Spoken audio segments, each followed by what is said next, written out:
right, it's 1:45 on the shot clock, so I guess I'll go ahead and get started. Everyone hear me all right? You're all set to channel 3? Good to go? Excellent. Welcome to Defense Against the Dark Apps. Today I want to talk a little bit about the sorts of things we're defending. I don't think any of it will be a huge surprise to you. You're all trying to protect your organization's information assets. I want to talk a little bit about who we're defending against and how we do it, and then we'll leave a little time at the end for Q&A. By way of introduction, my name is James Plouffe. I'm a lead solutions architect with the MobileIron product and ecosystem team. I focus primarily on the Service Connect ecosystem, so a lot of the infrastructure and security partners that you heard John Morgan referencing in the keynote this morning. I've been in IT networking and security for a little over 15 years. At MobileIron, it's a tradition when you introduce yourself, you have to list some fun fact about yourself.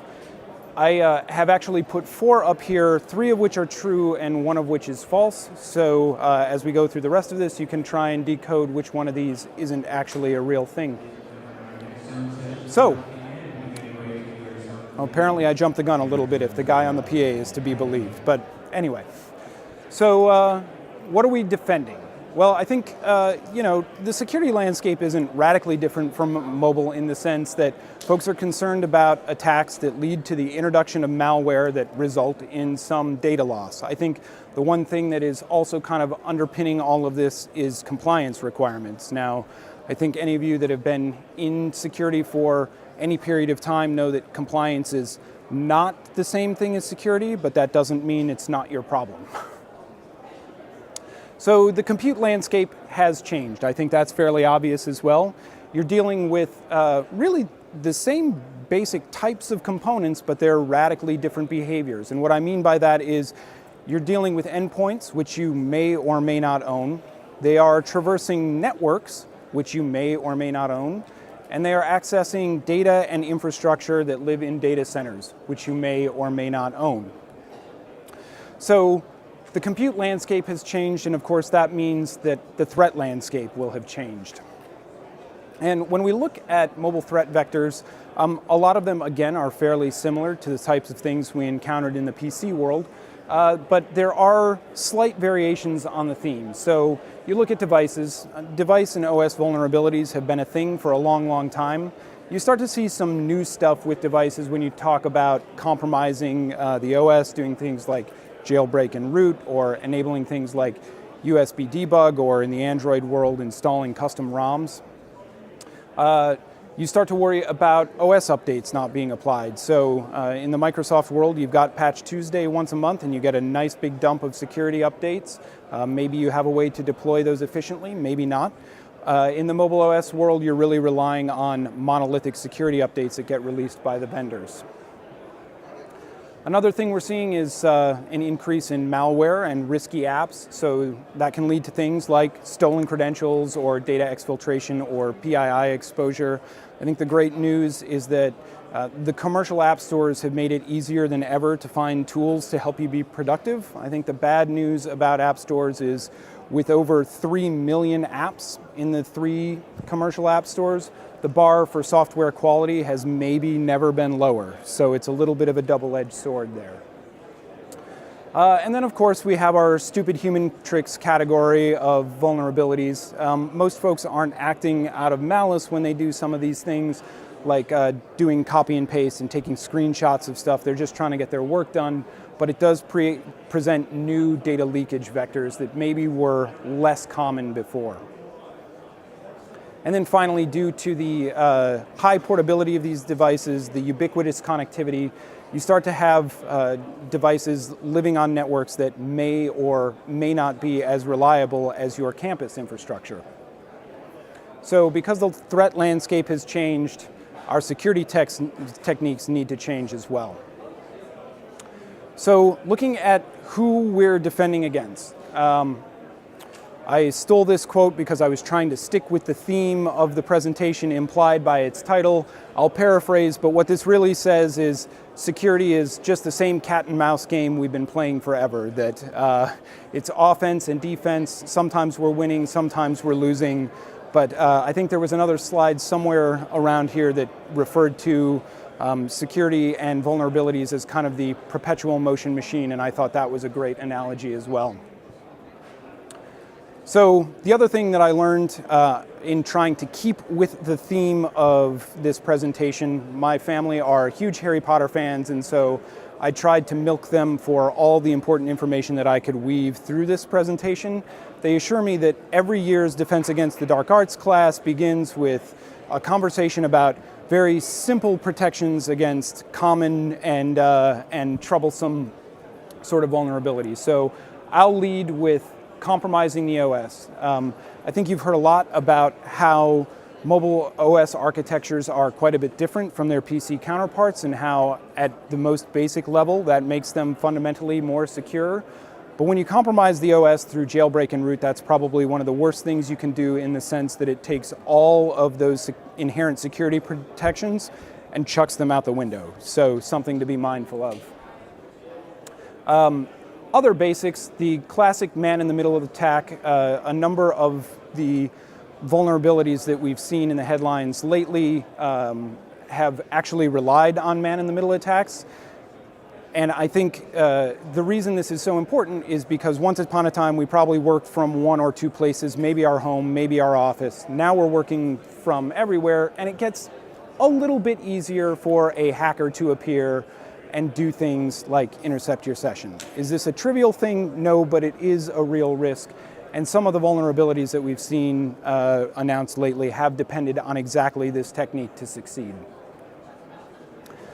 So for the rest of the vulnerabilities, I thought it would be fun to use the Defense Against the Dark Arts teachers as metaphors for the exploits. And when I was pitching this idea to a colleague of mine, he said, well, they're the Defense Against the Dark Arts instructors. Why would you use them as metaphors for the exploits? And I said, well, it's simple, actually. They're all trying to teach you, theoretically, how to defend against the dark arts, but it turns out that each of these folks has a vulnerability of their own that I thought sort of at least loosely mapped to some of the vulnerabilities we've seen emerge over the past year and a half or so. So I realize it might be a little bit of a hard left turn, but try and stick with me and let me know at the end how you thought the metaphors worked out. So I do want to put the spoiler alert up there. If you haven't read the Harry Potter books, seen the Harry Potter movies, I'm going to tell you some things that will spoil that. I'm going to apologize in advance, but they've been out a long time, so if you missed it, I'm really sorry. So the year one Defense Against the Dark Arts instructor was a guy named Queerness Squirrel. By all accounts, he was sort of a nervous and timid character, sort of always quivering and muttering, and it turns out that his interest in dark arts stemmed from the fact that he wanted to get famous and have people stop picking on him. So according to my kids and Pottermore, the website, he's actually spent his gap year searching for Lord Voldemort, thinking that if he could snuff him out, then he would be a very, very famous wizard. And if he couldn't snuff him out, he might be able to learn some techniques to keep people from bullying him. But what actually happened there is that he had kind of an unexpected vulnerability. So when he actually found Lord Voldemort and confronted him, he wasn't strong enough to fend him off, and that actually resulted in Lord Voldemort taking him over completely. And so I thought this made him a little bit like one of last year's big headline grabbers, Stage Fright. So Stage Fright was disclosed in late July, just ahead of the Black Hat conference. It was announced by a security researcher named Joshua Drake from Zimperium. It is a vulnerability, a buffer overflow vulnerability in a media library that's actually called Stage Fright. So I hope the irony of that is not lost on you. And it is exploited via a specially crafted MMS message that allows privilege escalation. So the Stage Fright library runs with the system privilege, and if you could exploit this vulnerability, then you could too. The big news about Stage Fright was that it affected nearly 960 million Android devices, or virtually all of them. And in theory, all you would need to target a user to exploit it was their phone number. So there was a lot of hand-wringing when it was announced. There was a similar vulnerability that came out later in the fall, dubbed Stage Fright 2.0, which is interesting because it's actually a similar type of vulnerability, but actually exists in a different library. And the attack vector is a little bit different in that it relied on previews of MP3 and MP4 files in browsers, so you were dealing more with a drive-by download kind of a scenario than the MMS message. And the footprint of affected devices was fairly similar. Now, because stage fright is the gift that keeps on giving, earlier this year, stage fright metaphor was announced. That is not a variation on the vulnerability, but what it is production-grade exploit code. So one of the things that made trying to exploit stage fright difficult in the past was that it struggled a little bit with the address system layout randomization, and that's exactly what ASLR is supposed to do.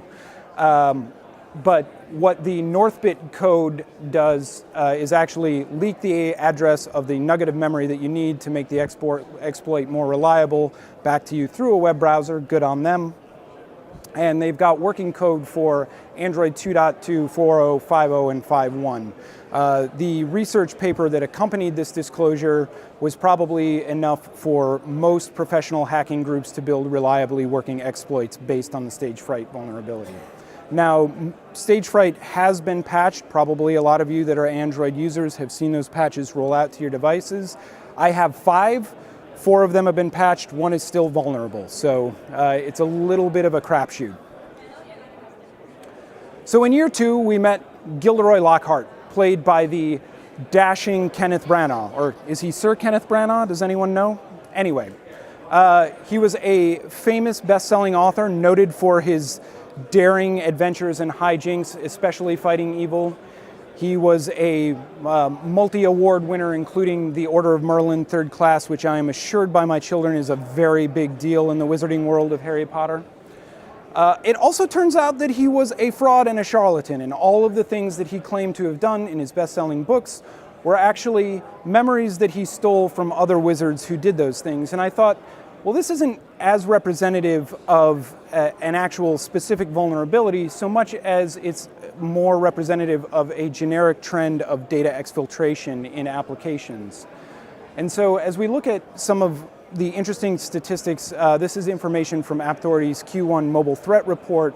We see that there's a fairly high percentage of applications that have either data leakage or privacy invasive behaviors. So for Google Android, it's 88% in nearly both cases. Apple iOS, little change between the data leakage and the privacy behaviors. I also want to point out that this data is taken specifically from enterprise applications. So when App Authority is referencing these numbers, they're talking about apps that are installed in their enterprise customer fleets as opposed to the broad population of apps that consumers would install.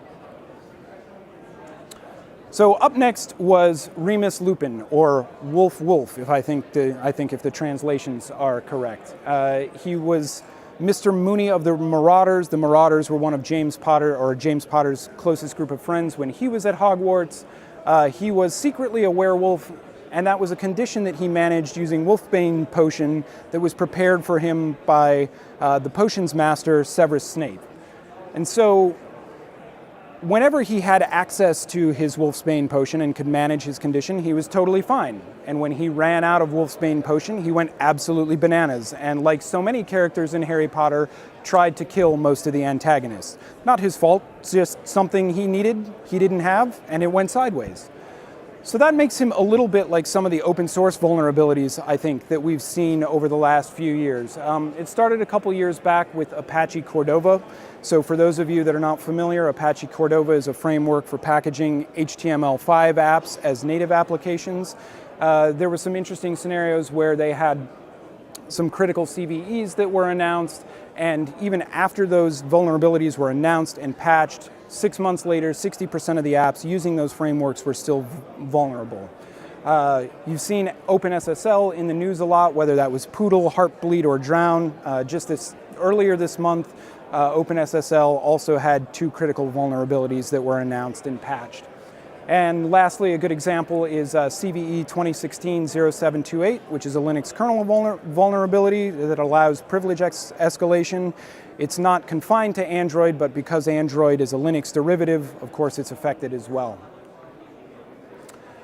So in year 4, we met Alistair Mad Eye Moody. Bonus points for anyone who knows what the difference between the movie and book version of Alistair Moody is, but he was a famously paranoid Auror. Those not familiar with the Harry Potter sort of mythos, he's a white hat. He was the leader of the Order of the Phoenix, which was a group that fought Lord Voldemort in the First Wizarding War, and he was equipped with the magical eye you see there. But it turns out that when we first meet Mad Eye Moody in the books, it's not Mad Eye Moody at all, but Barty Crouch Jr. And Barty Crouch Jr., was a typical kind of wizarding trust fund kid who maybe lost his way somewhere along the path. He joined the Death Eaters after graduating from Hogwarts. He was imprisoned in Azkaban for using the unforgivable curses, and he evaded detection using Polyjuice Potion, which is a way to change your outside appearance. So this made him something bad concealed in something known to be good. And that made him not unlike the big iOS headline grabber from last year, Xcode Ghost. So Xcode, of course, is the set of developer tools that you use to build applications for Mac OS X and Apple iOS. It turns out that if you live in certain parts of the world, getting access to Apple's download sites is a tediously painful and slow-going process. So it's fairly common practice for someone to download those tools and post them on closer, better-performing repositories. Attackers knew this, so they downloaded the Xcode Ghost tools, repackaged malware inside it, and posted them for folks to download. And so the other interesting thing that happens here is that instead of attackers attacking end users directly, they actually attacked the developers and hoping that level of indirection would give them a way to get apps built with this malware onto user devices. Xcode Ghost was also interesting because it was one of the first pieces of iOS malware that didn't rely on the device being jailbroken. And the other final point about Xcode Ghost was that it avoided initial detection and it was available in as many as 4,000 App Store apps, according to some estimates from FireEye. So in year 5, things in the Harry Potter world are starting to heat up, and we meet Dolores Jane Umbridge. She is actually a government bureaucrat who has been sent to Hogwarts to ferret out people who might be plotting against the Ministry of Magic. And so she appears to be, a reputable agent of a legitimate authority, but it turns out that she exercises a lot of power and does a lot of damage based on that authority. And so in many ways that makes her a little bit like Specter. So Specter was identified in early October of 2015. We say that it's the first malware to attack stock or non-jailbroken iOS devices over the air. And you may note that the date it was identified was actually later than Xcode Ghost. And so you're saying, how could it be first? And the answer to that question is because it was in the wild for nearly 10 months before anybody saw it and figured out what it was doing. For those of you that are familiar with Apple iOS development, you know that to build an in-house app, you need an enterprise developer certificate. And so Specter relied on compromised enterprise app developer certificates so that you could sideload the application easily on the device. And once it was there, it did all kinds of nefarious things, including abusing private APIs and being able to download and replace other apps, including applications that were built in native applications like Safari and the Mail client.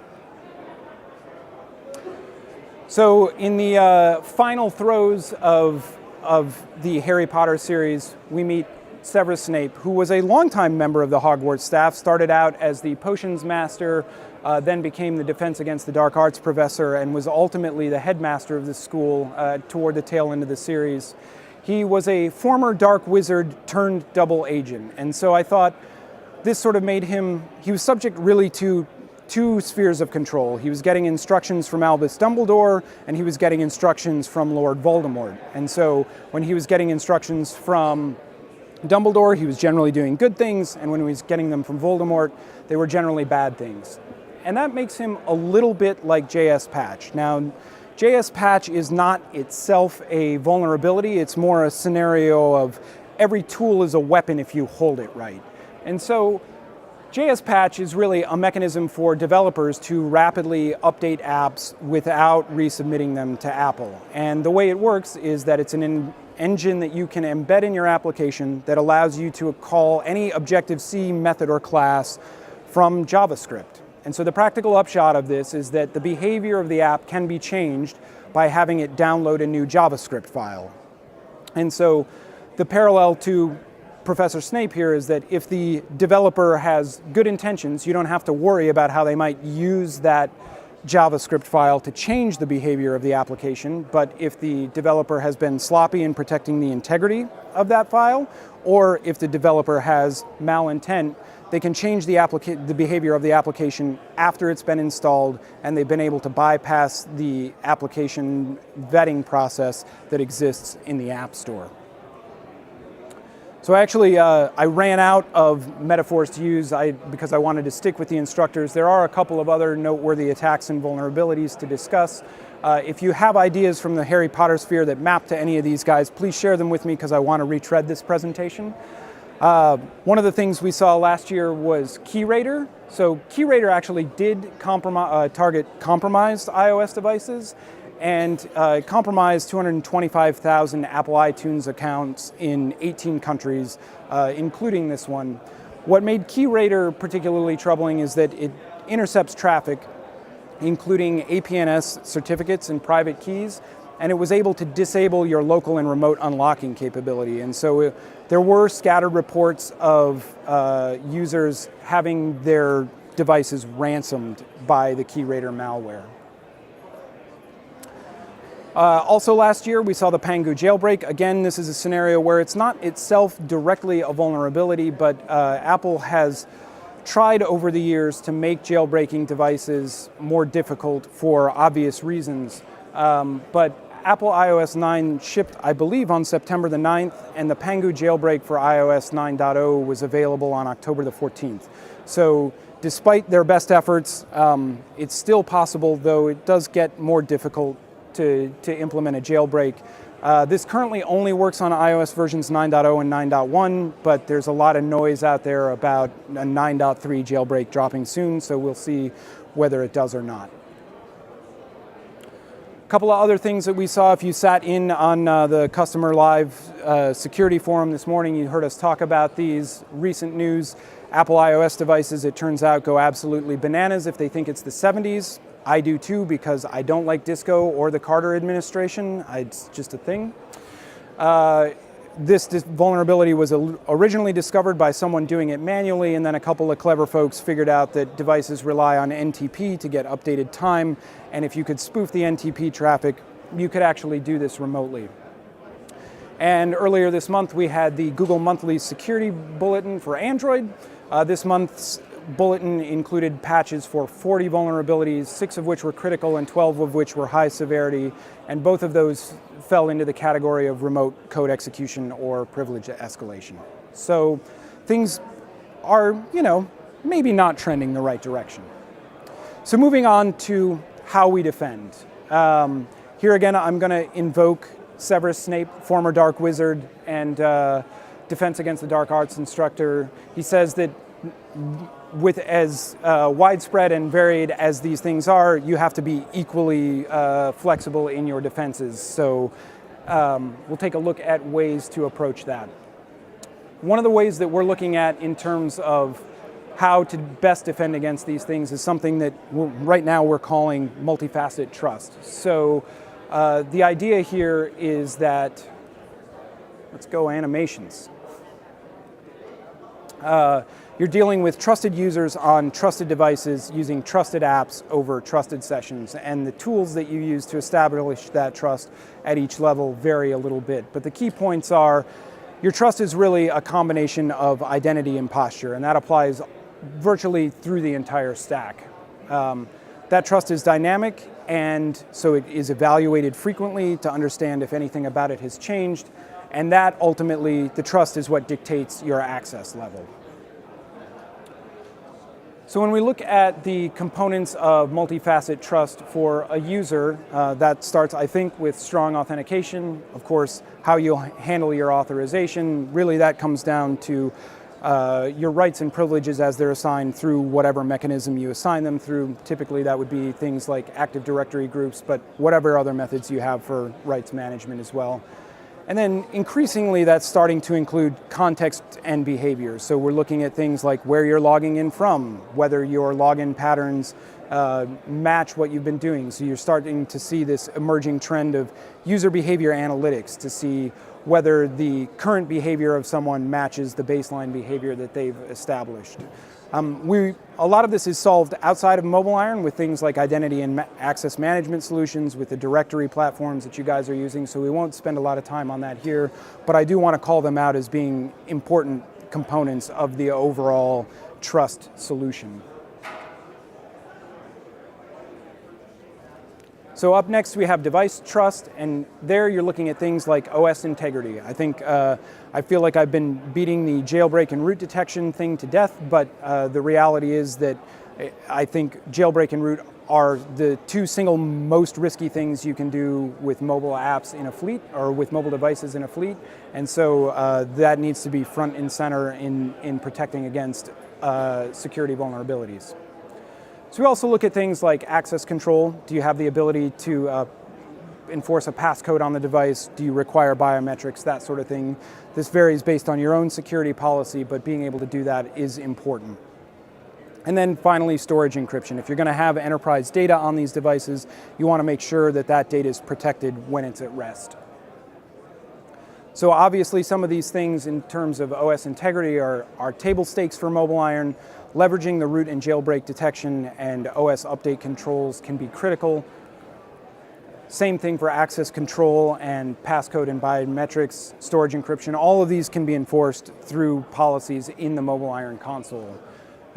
What gets interesting is when we start to look at OS integrity from a vulnerability management perspective. So while we have good visibility as MobileIron into what the devices in the fleet are and what the versions of the operating systems they're running are, we don't necessarily have a good way to correlate that with what the individual vulnerabilities in those OSs may be. So that's where partners like Skycure and Zimperium and some of the other threat management partners come into play, and they're able to look at a broader picture of what the vulnerabilities are. So being able to detect devices that are vulnerable to stage fright or other different vulnerabilities. On the app front, things to be concerned about are secure distribution. So that's important in the sense that it allows IT to curate the apps that users are using to access enterprise data. Also providing containerized data and DLP controls. So once data gets to the device in an app, navigating the flow of where that data can go, and then looking at the reputation and behavioral analysis of those apps. So secure distribution, again, kind of table stakes stuff for MobileIron. The Apps at Work Enterprise Storefront is a great tool for that. It's also the first step in creating that containerized data store and leveraging those DLP controls through things like the native OS frameworks, whether you're dealing with iOS managed apps that allow you to perform selective wipe on the device, or things like Android for Work profiles, or Samsung Knox workspaces. All of that stems from the MDM integration. For those of you that need to step it up a notch and don't have adequate coverage for the native OS capabilities, you can look at something like MobileIron App Connect. Bob Whiteman, who I'm going to single out in the back there, is our lead engineer on App Connect for iOS, and helps us do all kinds of whiz-bang things to take a belt and suspenders approach to protecting your data on iOS device.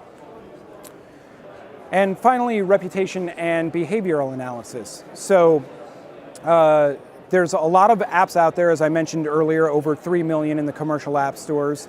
Lots of knucklehead things get done when you write that much software, some out of malintent, some out of sloppiness. There are folks out there like AppAuthority, FireEye, and Proofpoint who are actually taking a look at what these apps do. What sort of permissions do they request on the device? What sort of things do they, what sort of bad behaviors might be coded in when they do things like static analysis? What sort of bad stuff do they do when they're executed using tools like dynamic analysis? So they can look at all those things and sort of calculate a risk score based on what the apps are actually doing that goes beyond simple package name and version numbers. So this is a sample screenshot from one of AppAuthority's reports, and it shows you a list of some of the types of risky behaviors that manifest themselves in these apps. My favorite one to point out actually is this one on the end, the dead apps or zombie apps. As most of you are aware, the commercial app stores take great pains to get malware out of their stores if for some reason it manages to sneak in. And while most commercial app stores also have the ability to remove apps from devices, they almost never do that. And so while removing the malicious applications from the app stores prevents new installations, it doesn't do anything about the old installations, and so those risks persist. It occurs to me now that if I'd really thought about it, this would have been a great place to drop some Horcrux references, but that's just a missed opportunity I'm going to have to live with here. So, and finally, looking at session trust, using a secure gateway, leveraging tools like per app VPN, or if you're using MobileIron App Connect, App Tunnel, and performing mutual authentication. So secure gateway, of course, our answer to that is Sentry. When you're looking at tools like per app VPN, most of the major commercial VPN vendors now support that, so that's an available tool. You can use MobileIron Tunnel, but if you're a Checkpoint or a Cisco or an F5 or a Pulse Secure shop, all of those guys also support per app VPN, and that's a great tool for segmenting personal traffic from corporate traffic and narrowly confining the traffic that goes actually to your enterprise backend. Mutual authentication is another big one, so making sure that both ends of a connection trust each other versus just one end of a connection trusting the far end. And so what that really helps with is our classic man-in-the-middle attack. So if I am using techniques like certificate pinning or other tools to make sure that both ends of a connection are authenticated, both the client authenticating the server and the server authenticating the client, it becomes harder for someone to get in the middle of that transaction. Also with MobileIron, you've got the capability to prevent folks from being able to install untrusted TLS credentials onto devices. So here's just a quick screenshot of the MobileIron admin console. You can see we've got a couple of things highlighted here. You can prevent users from accepting untrusted TLS certificates. That actually goes a long way toward preventing folks from being susceptible to man-in-the-middle attacks. If your fleet uses supervised devices, you can also prevent users from installing configuration profiles, and that is kind of the second piece of that equation. So also looking at protecting the session, this is a screenshot from SkyCure's management console, but what they're showing here basically is crowdsourced information about different Wi-Fi networks that devices in the fleets have connected to. And so they're looking for suspicious behaviors on different Wi-Fi hotspots. And so this is kind of a different way to tackle that problem, looking at it from a more network-centric view and crowdsourced intelligence view than actually preventing configuration changes. So, because all of these folks were actually educators, I thought we would try to figure out what we could learn from them in addition to, their purpose as metaphors for a discussion of the other vulnerabilities. I think when you look at Gilderoy, Lockhart, and Umbridge, they all felt that a purely academic understanding of dark arts was sufficient, that you didn't need to practice, that you didn't need to investigate it, just hitting a textbook would be adequate. And I equate this to relying strictly on policies and procedures to protect you. And so I think we'll find as these threats emerge and evolve, that will be continue to be less effective. And when we look at Lupin, Moody, and Snape, we see that they were very much focused on both the academic, understanding what's really going on, and the practical, figuring out how these things work and how to defend against them. So they were not ones to just simply admire the problem. They wanted to confront it head on and cultivate the disciplines to be able to defend effectively. I equate this to performing red team exercises. So you're doing penetration tests on a lot of your infrastructure today, I'm sure, and so the analogy that I would use here is that needs to extend to your mobile fleet as well, whether that's applications, devices. You should be checking these things out the same way that you do all of your information assets. So just a couple of closing thoughts in terms of recommendations to help fortify your mobile enterprise. Obviously, step one is having clear policies and enforcing them. One thing that we didn't talk about much in this particular session is deploying NAC to automate the quarantine of devices on campus networks. So I have a session a little bit later on where we talk about that in more detail. But the idea here is that,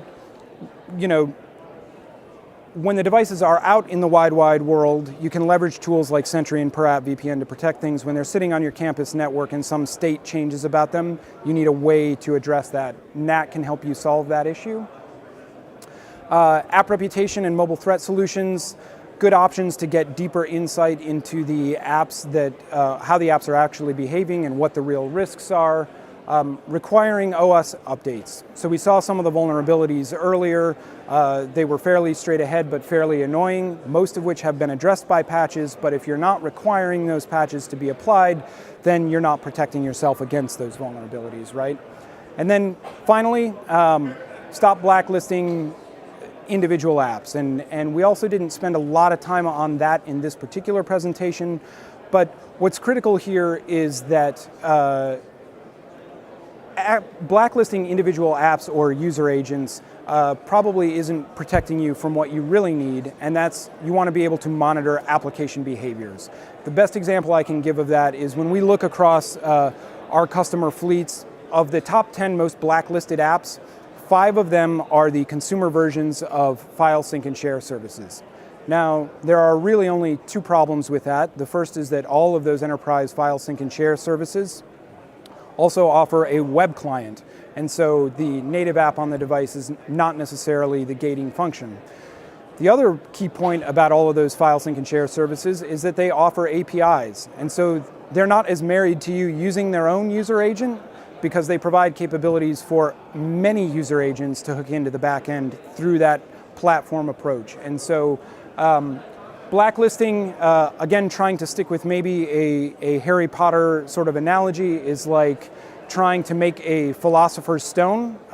It's technically possible, and if you're a wizard of extreme talent, you may be able to accomplish it once in your lifetime, but for the average witch or wizard, it's going to be so far out of reach as to not even bother attempting it. So with that, I'd like to open it up for Q&A, and